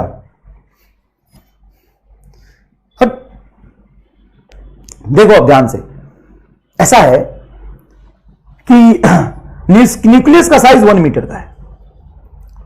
अगर मैं ऐसा न्यूक्लियस बनाऊं तो मैं एटम बनाना पड़ेगा 100 किलोमीटर के रेडियस का। 1 मीटर कितना होता है सर? इतना। 1 मीटर इतना होता है। और 100 किलोमीटर कितना हुआ सर? 100 किलोमीटर बढ़िया का मतलब तो 100 किलोमीटर बढ़िया का मतलब तो सर बहुत बड़ा हो गया। मतलब फील करने की कोशिश करो, 1 मीटर बस इतना है और 100 किलोमीटर मतलब इन्फाइनेटली लार्ज, मिलियन टाइम्स ज्यादा है।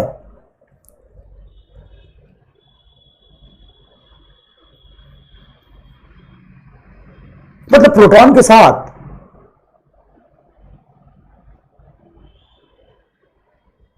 ज्यादती नहीं हो गया,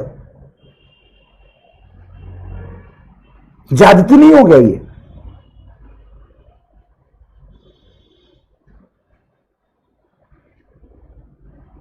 आपको मैं गांव तक रेडियस बनाना पड़ेगा। हां सोचो, 1 मीटर मतलब इतने जगह में प्रोटॉन को कोच के रख दिया, और इतने बड़े स्पेस में, एटम जैसे स्पेस में, मतलब 100 किलोमीटर के रेडियस में अंदर कुछ है ही नहीं। क्या तुम इसको फील कर पा रहे हो कि फील हुआ कि नहीं हुआ? बताओ। रिलेटिव इन्फाइनाइट फील हुआ कि नहीं हुआ? क्यों कहता है कि मोस्ट ऑफ द स्पेस, देखिएगा ध्यान से, most of the space in an atom is unoccupied, और 99.86% 99.86% अल्फा पार्टिकल बिना डेविएशन के जाना भी चाहिए। 1 मीटर यहां हुआ, 1 मीटर यहां हुआ, और 100 किलोमीटर में पूरा दिल्ली, गुड़गांव, एनसीआर निपट जाएगा। ज्यादती मतलब नाइंसाफी, इनजस्टिस।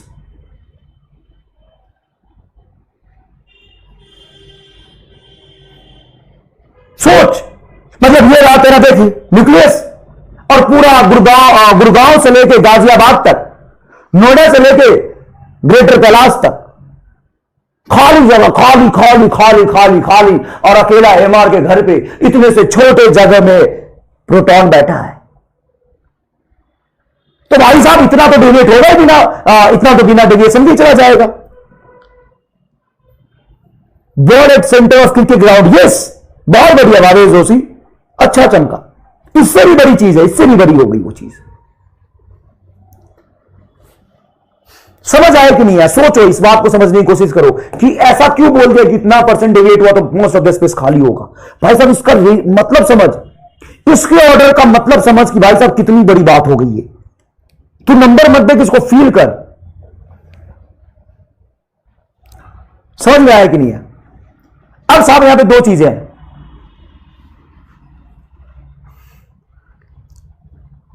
इंपैक्ट पैरामीटर, और कितने एंगल से ऑब्जेक्ट डेविएट कर रहा है, इसकी वैल्यू, कितने एंगल पे डेविएट करा।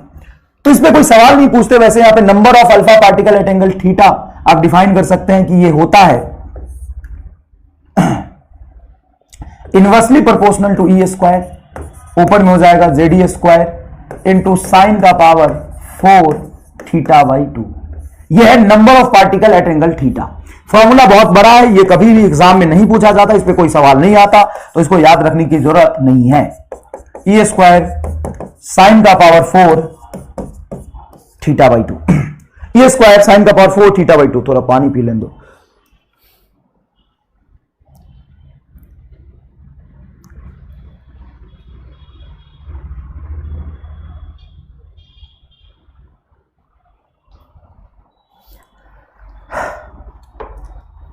इसको याद रखने की जरूरत नहीं है। हां भले थोड़ा बहुत याद रख सकते हैं।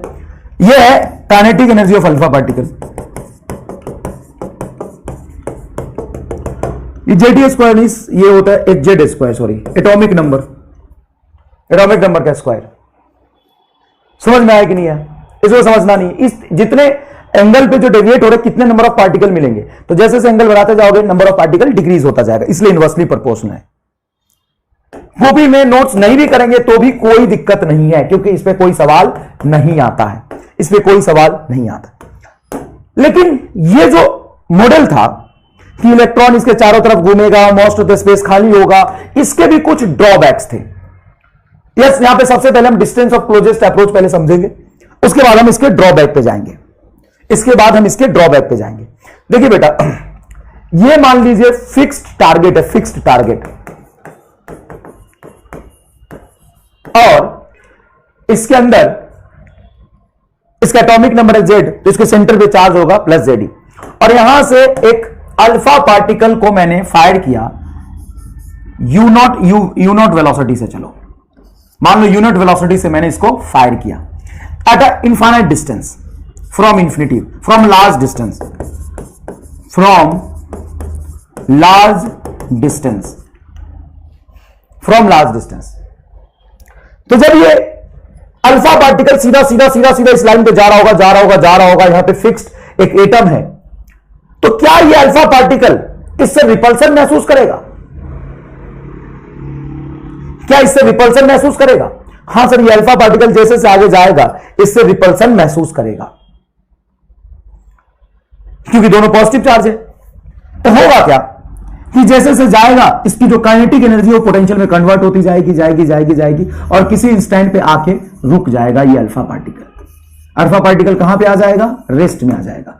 उस इंस्टेंट पे जितनी डिस्टेंस होगी ना इसकी, इसको कहते हैं क्लोजेस्ट अप्रोच। सर ये डेविएट नहीं होगा क्या? नहीं, एकदम हेड ऑन पे जा रहा है। हेड ऑन मतलब ये सीधा सीधा लाइन पे जा रहा है, एकदम सीधा सीधा लाइन पे जा रहा है। अगर यहां पे होता एटम और अल्फा पार्टिकल यहां से जाता, तो इसको हम कहते हैं impact parameter, distance between velocity vector. यहां पे ये बी, यहां पे इंपैक्ट पैरामीटर 0, सीधा हेड ऑन कोलिजन करने जा रहा है। मतलब यहां पे लिख सकते हो head on collision, head on collision, सीधा लाइन पे जा रहा है, तो कोई ऑप्शन डेविएशन का नहीं है। ये सीधा सीधा इसकी वेलोसिटी क्या होगी? कम होती जाएगी।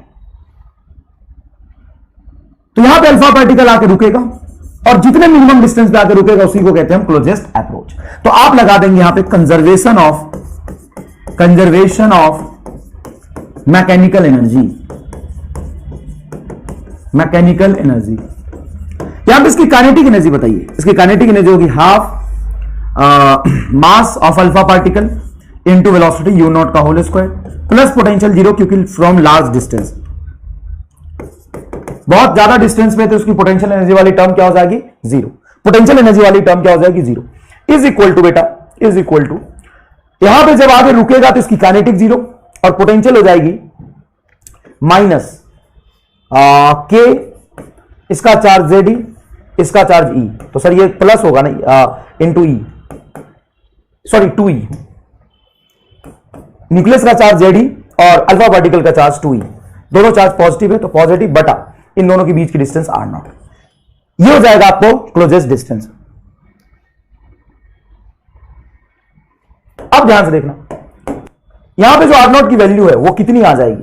तो R0 की वैल्यू आ जाएगी यहां पे, ध्यान से देखिएगा, 2 ऊपर चला जाएगा तो ये हो जाएगा के ZE square into 4।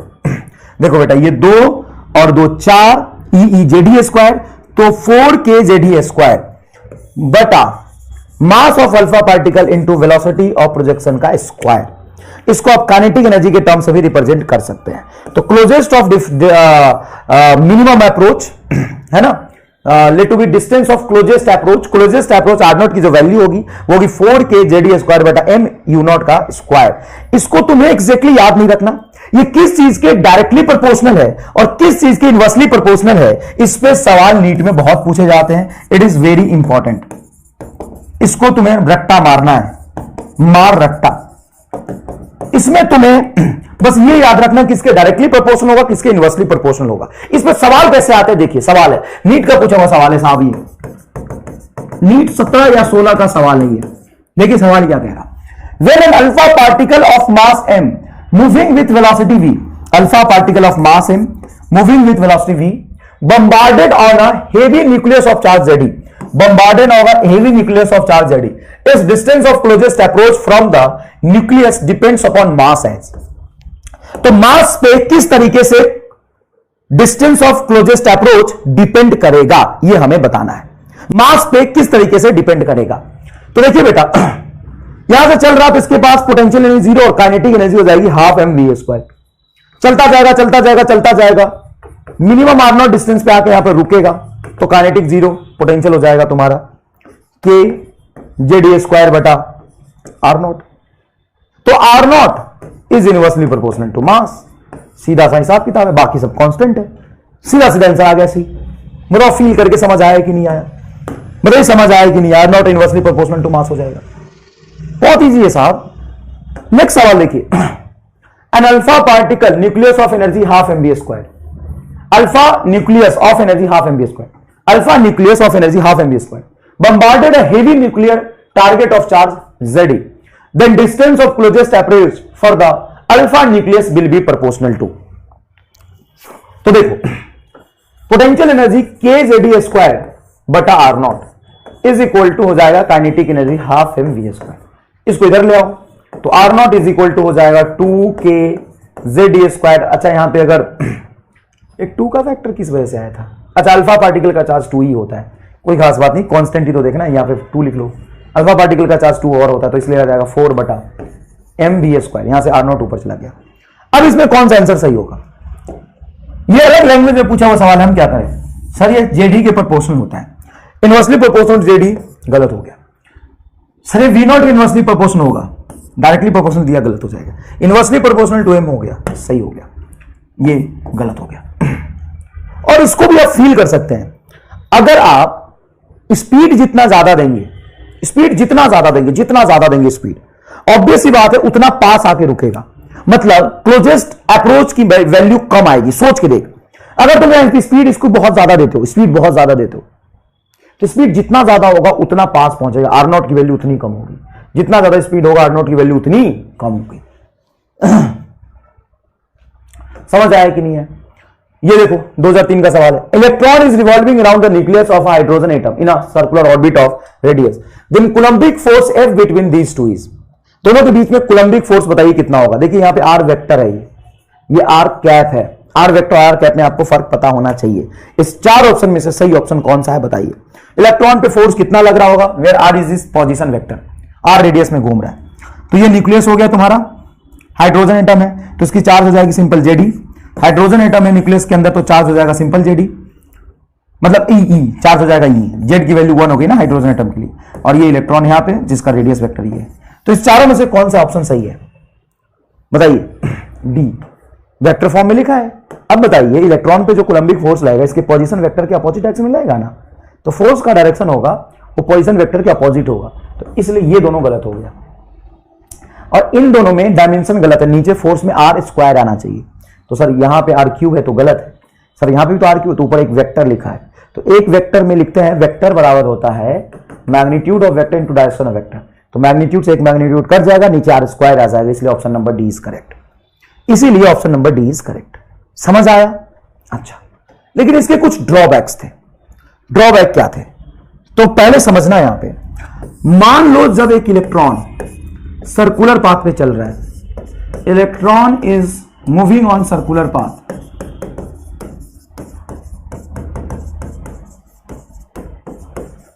path is a accelerated motion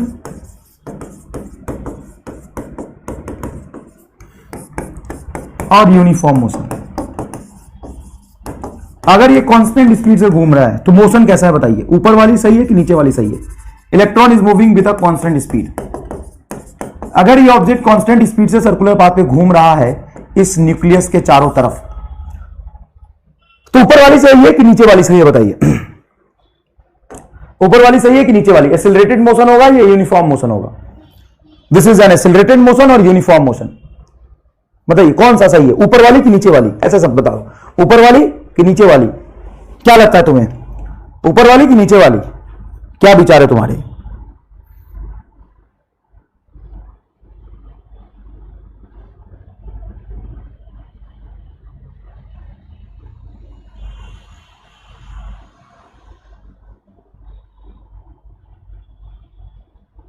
uniform है।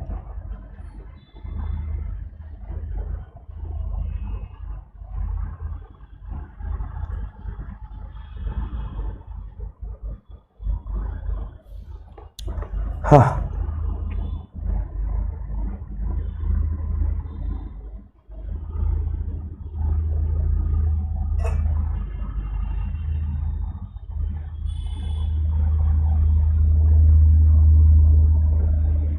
यूनिफॉर्म है या नॉन यूनिफॉर्म है? कोई बात नहीं, तुम, मुझे लगता है कि तुम्हारा 11th बहुत ही ज्यादा खराब है, ये गलत है, ये सही है। सर हमने पढ़ा था कांस्टेंट स्पीड से चलता है तो यूनिफॉर्म मोशन होता है, नहीं, वो यूनिफॉर्म सर्कुलर मोशन होता है। Uniform circular motion is a accelerated motion, uniform circular motion is a non uniform motion. आधे बच्चे कहेंगे मास्टर आज पगला गया है, गलत पढ़ा रहा है। Uniform motion circular motion,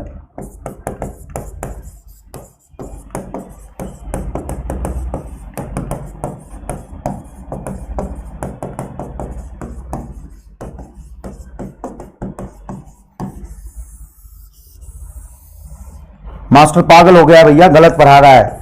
uniform circular motion को कह रहा है नॉन यूनिफॉर्म मोशन। कितने लोगों को लग रहा है कि मास्टर पागल हो गया है, गलत पढ़ा रहा है, बताओ तो। यूनिफॉर्म सर्कुलर मोशन, नाम इसका यूनिफॉर्म है, uniform circular motion is a non uniform motion. क्या मैं सही कह रहा हूं? क्या मैं सही कह रहा हूं? हाँ बेटा, यूनिफॉर्म मोशन का मतलब होता है, यूनिफॉर्म मोशन का मतलब होता है वेलोसिटी कांस्टेंट। और जब ये इस तरह से चलेगा, इस तरह से चलेगा, ऐसे ऐसे ऐसे ऐसे चलेगा, तो इसकी डायरेक्शन चेंज हो रही है, और डायरेक्शन चेंज हो रही तो वेलोसिटी चेंज हो जाएगा, और जहां पे वेलोसिटी चेंज हो जाए उसको हम कहते हैं नॉन यूनिफॉर्म मोशन। जहां पे वेलोसिटी चेंज हो जाए उसको हम कहते हैं non uniform motion. Circular path पे डायरेक्शन तो चेंज ही हो रहा है ना बेटा, डायरेक्शन वेरिएबल, डायरेक्शन वेरिएबल, और डायरेक्शन अगर वेरिएबल है तो वेलोसिटी वेरिएबल है। मतलब सर वेलोसिटी बदल रही है, हाँ वेलोसिटी बदल रही है, तो change in velocity upon time तो एक्सीलरेशन होता है, तो ये एक्सीलरेटेड मोशन है। Electron is moving on a circular path is accelerated motion, uniform motion गलत है, एक्सीलरेटेड मोशन है, डायरेक्शन चेंज हो रहा है।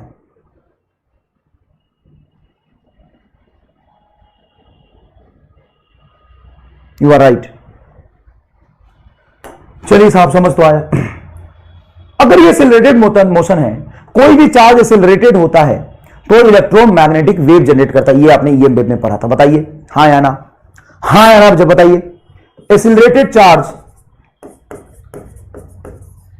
Emits EM wave, electromagnetic wave create करता है। तो जब इलेक्ट्रॉन एक्सीलरेट होगा तो इलेक्ट्रोमैग्नेटिक वेव क्रिएट करेगा, hence energy will lose, hence electron will lose its energy, lose its energy, then electron must be unstable। ये हाइपोथेसिस है जो कहता है, क्लासिकल फिजिक्स जो बेसिक फिजिक्स है वो कहता है कि जब भी इलेक्ट्रॉन सर्कुलर पाथ पे चलेगा तो इलेक्ट्रॉन का वेलोसिटी चेंज होगा, हेंस वो मोशन एक्सेलरेटेड मोशन कहलाएगा। और accelerated motion electromagnetic wave, electron wave create करेगा, hence electron will lose its energy, electron अपने एनर्जी को लूज करेगा, और अपनी एनर्जी लूज करता जाएगा तो अपनी एनर्जी लूज करता जाएगा, इसकी स्पीड कम होता जाएगा, स्पीड कम होता जाएगा तो एनर्जी लूज करेगा। तो स्पाइरल पाथ में फॉलो करता हुआ ये कोलाइड कर जाना चाहिए, खत्म होना चाहिए, अनस्टेबल होना चाहिए। इस बात को जब रदरफोर्ड से पूछा गया कि रदरफोर्ड बताओ कि इलेक्ट्रॉन तो लगातार घूम रहा होता है, और तुमने बोला इलेक्ट्रॉन तो लगातार घूम रहा होता है, लेकिन तुम्हारे हिसाब से जब वो इलेक्ट्रोमैग्नेटिक वेव क्रिएट करेगा, एनर्जी लूज करेगा, तो इलेक्ट्रॉन तो अनस्टेबल होना चाहिए, लेकिन ऑर्बिट में इलेक्ट्रॉन तो स्टेबल दिखाई दे रहा है। अगर इलेक्ट्रॉन स्टेबल दिखाई दे रहा है तो इसको एक्सप्लेन कैसे करोगे? तो रदरफोर्ड इस कॉज को, इस रीजन को एक्सप्लेन नहीं कर पाया। ये इलेक्ट्रॉन न्यूक्लियस में जाके कोलैप्स कर जाना चाहिए, अनस्टेबल होना चाहिए, लेकिन एक्चुअल में अनस्टेबल नहीं होता। लेकिन क्यों नहीं होता वो तो बताओ। तो रदरफोर्ड इसको एक्सप्लेन नहीं कर पाया। He can not explain stability of atom and line spectrum. Line spectrum का मतलब यह है कि अगर ये एनर्जी लूज करेगा तो एनर्जी कंटिन्यूअसली लूज होना चाहिए, कंटिन्यूअसली एनर्जी लूज होना चाहिए, लेकिन यहां पे जो लूज एनर्जी होता है वो एक पर्टिकुलर ई एनर्जी लूज होता है, फिर दूसरा उसे पास वाला और उससे ज्यादा उससे कम एनर्जी लूज नहीं होता है। कंटिन्यूअस एनर्जी स्पेक्ट्रम होना चाहिए, लगातार एनर्जी लूज करेगा तो, लेकिन वहां पे बनता है लाइन स्पेक्ट्रम। तो इस दो चीजों को एक्सप्लेन नहीं कर पाया, समझ में आया? इन दो चीजों को एक्सप्लेन नहीं कर पाया, तो ये रदरफोर्ड के ड्रॉबैक थे। तो उसके बाद इन दोनों चीजों को जो एक्सप्लेन किया था वो Bohr's model of hydrogen atom ने एक्सप्लेन किया था। तो इसको हम नेक्स्ट लेक्चर में कंटिन्यू करते हैं बेटा। आज के लेक्चर में इतना ही काफी है। मेरा गला दर्द कर रहा है, थोड़ा सी तबीयत ठीक नहीं, आज गला बहुत दर्द कर रहा है। तो नेक्स्ट लेक्चर में हम इसको कंटिन्यू करेंगे। नील्स बोर ने स्टेबिलिटी ऑफ एटम को कैसे समझाया और लाइन स्पेक्ट्रम को कैसे एक्सप्लेन किया, ये दोनों चीजें हम नेक्स्ट लेक्चर में पढ़ेंगे।